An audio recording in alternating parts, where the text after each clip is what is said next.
A većina izdavača udžbenika Vlade Srbije je dostavila primjedbe na nacrt izmjene i dopune zakona o udžbenicima, apelujući na vladu da ih ne prihvati jer će, kako smatraju, njegovo usvajanje ugroziti kvalitet obrazovanja.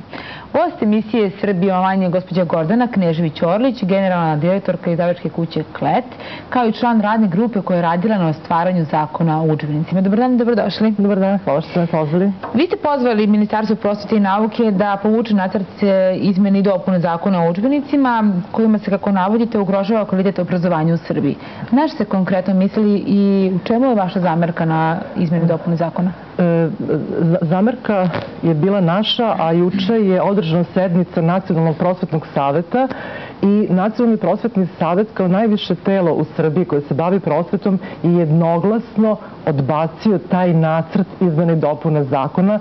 Dakle, ono što smo optuživani kao izdavači da nas interesuju samo profit i da samo zbog toga nešto ne želimo da prihvatimo, nije tačno, zato što je upravo smo juče dobili potvrdu da je najveće stručno telo u zemlji reklo isto što i mi. Dakle, problem je u tome što je zakon koji je donet 2009. godine bio vrlo modern, jako dobar. Definicija udžbenika je razvojna i moderna definicija koju su radili stručni ljudi.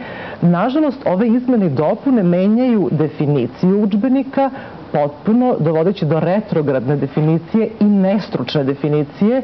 To je ono što je juče zaključeno na Nacionalnom prosvetnom savetu, da je jedino ta promjena napravljena da bi mogao projekat besplatnih udžbenika da se sprovede, odnosno da bi mogli da prerade udžbenike tako da više deca u njih ne smiju da pišu. Znači, jedini motiv je taj da napravimo takve udžbenike u koje deca ne smiju da pišu. Dobro, da li je, kao što ste rekli, cilj njihov upravo to besplatni udžbenici? Da, i to oni kažu, jel da? Ne, to su juče zaključili ljudi koji se prilično dobro razumeju i u prosvetnu politiku i u zakone i u struku. I problem sa besplatnim udžbenicima nije problem što to nisu besplatni udžbenici, problem je što to udžbenici koji se pozajmljuju deci i koje deca moraju na kraju godine da vrate. Da vrate, jeste, pa bude problema krajem godine, znamo već. Upravo to, i problem je što je, nažalost, Ministarstvo prosvete nije želelo da sluša struku, a održana je jedna velika tribina gde svi ljudi iz struke, profesori sa fakulteta, pedagozi, metodičari, nastavnici, svi su imali apsolutno isto mišljenje. Ukoliko država nema novac da svoj deci pokloni udžbenike, mora da napravi takav projekat koji je socijalno osetljiv i koji pre svega rešava probleme dece koja dolaze iz socijalno ugroženih porodica i to od 1. do 8. razreda. Dobro, ko su autori ovog nacrta i nove definicije? To niko ne zna, zato što u početku je bila formirana radna grupa u koju su ušli i predstavnici Zavoda za unapređivanje obrazovanja i vaspitanja i predstavnik Nacionalnog prosvetnog saveta. Međutim, ta radna grupa se sastala samo jednom, dobili su jedan nacrt na koji oni jesu poslali svoja mišljenja, predloge, ali onda više nisu imali nikakav kontakt sa Ministarstvom prosvete, samo je odjednom osvanuo 9. januara na sajtu ministarstva neki nacrt koji nikada niko pre toga nije video. Juče su pitali predstavnike Ministarstva prosvete upravo to, ko je to radio, ali taj odgovor nije dobijen. Vi ste poslali otvoreno pismo ministru Žarku Obradoviću. Da. To je bilo juče, tako, ako se ne varam. Da, evo što je ministar izjavio, u Srbiji ima oko 900.000 đaka, za komplet treba izdvojiti od 50 do 100 evra, što znači da je tržište udžbenika teško od 50 do 100 miliona evra.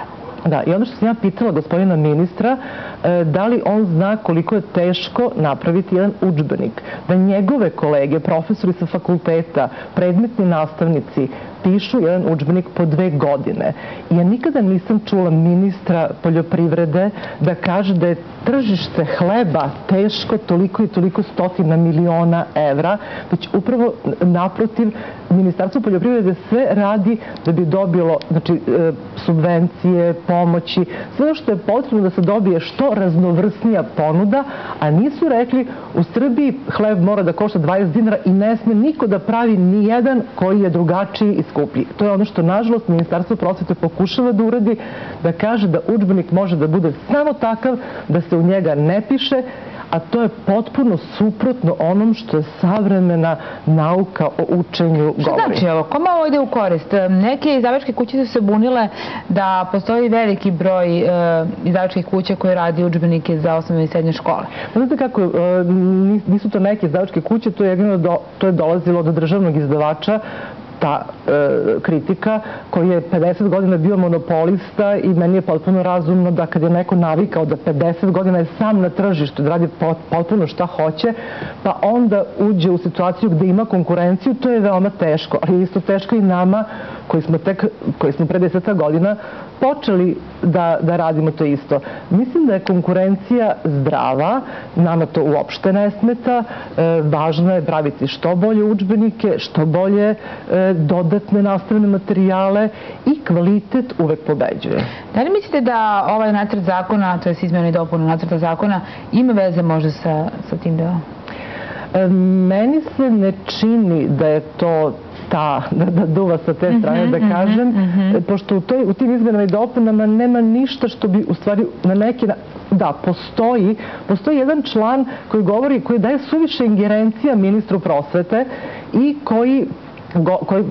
i to koliko naši advokati su pogledali taj predlog i rekli su da je to protiv zakona, znači taj član ne može da se ubaci, zato što ne može jednim zakonom da se daju velika prava ni ministru prosvete, da on može da odlučuje kada će, šta će i kako će, tako da verujem da zakonodavstvo neće odobriti to. Da li se ministar posle vašeg otvorenog pisma juče oglasio?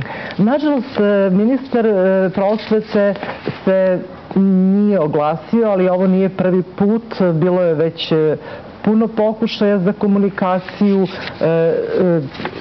pisama koji su poslati tražeći sastanke, ali to se nažalost u poslednjih godinu i po dana uopšte nije desilo. Dobro, ali samo mi recite jednu stvar, posle svega ovoga, da li možemo očekivati usvajanje ovog nacrta? Znate kako, nažalost u ovoj zemlji pas laja, karavan prolazi se jako često dešava. Mi ćemo budno da pratimo šta se radi. Tako da ukoliko taj zakon dođe u Skupštinu, mi ćemo stvarno onda napraviti i veliku konferenciju za novinare i okrugli sto, i to je nešto na što ćemo reagovati. Dobro, a samo još nešto recite. Da li, pošto postoji taj dopuna nacrta zakona, ili tako, da li to vodi ka tome, pošto sad bi rekli možda sa ovim druge strane, da vidite na to da se ukinu besplatni udžbenici? Ne. Mi smo sve vreme govorili upravo to. To pitam. Da, projekat besplatnih udžbenika je u redu, ali napravite ga tako. Znači, zna se, kao što u kući kada imate svoj budžet, znate koliko novca imate, znate koliko dece ima. Velika većina evropskih država upravo ima tu socijalnu notu. Znači, dece koje su socijalno ugrožena dobijaju sve udžbenike zauvek. Dobijaju sveske, dobijaju pernice, dobijaju olovke. Dakle, pomozite onima, znači, svi govore upravo da je to neracionalno trošenje novca, da vi dajete udžbenik nekom koga roditelji džipom doveze u školu, a sa druge strane neko ko nažalost nema ništa, njegovi roditelji moraju da kupe udžbenik za strane jezike, udžbenik za likovno, znači ministarstvo ne kupuje, uslovno rečeno, sve udžbenike, već samo jedan deo. Dakle, sva deca i sve porodice su stavljene u istu situaciju, nažalost nismo svi isti. I ova država pre svega treba da brine, jako je veliki problem osipanje dece, dakle vi imate veliki procenat dece koje ne završe osnovnu školu. Dakle, to je ono što treba taj projekat da podrži, da se toj deci pomogne da nekako ostanu, da koliko toliko ravnopravno posle mogu da učestvuju u utakmici života. To je jedna stvar.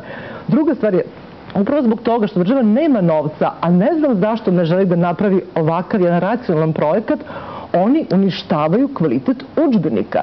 I mi dolazimo, ako se usvoji ovaj nacrt izmene zakona o udžbenika, znači vi ćete u 21. veku dolazite u situaciju da dete može samo da pročita i da vrati taj udžbenik, odnosno ukoliko nešto mora da prepisuje iz zbirke zadataka, mora da prepisuju svesku. Dakle, to je u 21. veku kada... A koje bi rešenje bilo u ovom trenutku? Rešenje je da se, znači, zakon o udžbenicima koji je jako kvalitetno propisao šta je udžbenik, imamo standarde kvaliteta udžbenika za koje neki misle da treba dorađivati u redu, imamo procedure biranja udžbenika, to sve možda treba da se poboljša, a nek država napravi takav sistem da se deci koja su iz socijalno ugroženih porodica poklanjaju ti udžbenici za uvek, jer to je ono što je rekao profesor Ivan Ivić, nažalost, u kućama te dece to je možda jedina knjiga koja uđe, pa nemojte im onda tu knjigu na kraju oduzimati. A posebno ono što će biti problem, vidjet ćemo kako će to da bude rešeno. Znači, mi kao roditelji smo potpisali neki revers kad smo dobili taj udžbenik, da kada god mi moramo da ga vratimo. Nažalost, deca iz siromašnih porodica, njihovi, oni nemaju gde da čuvaju te udžbenike. Obično su to porodice sa više dece. Mlađe deca vole da nešto napišu, dopišu. Dakle, to je sve... Pa i su bili đaci. Upravo to. I još jedna stvar, a to je mala matura. Znači, deca imaju obavezu, uvedena im je i sada će biti sa 50% neposrednih zadataka, pa hemija, fizika i sve ostalo. A njima se oduzimaju udžbenici za 5., 6., 7. Kako mogu da spremaju malu maturu? To je jednostavno neracionalan projekat koji, nažalost, je više uređen kao politički, a ne kao prosvetni i nije slušana struka.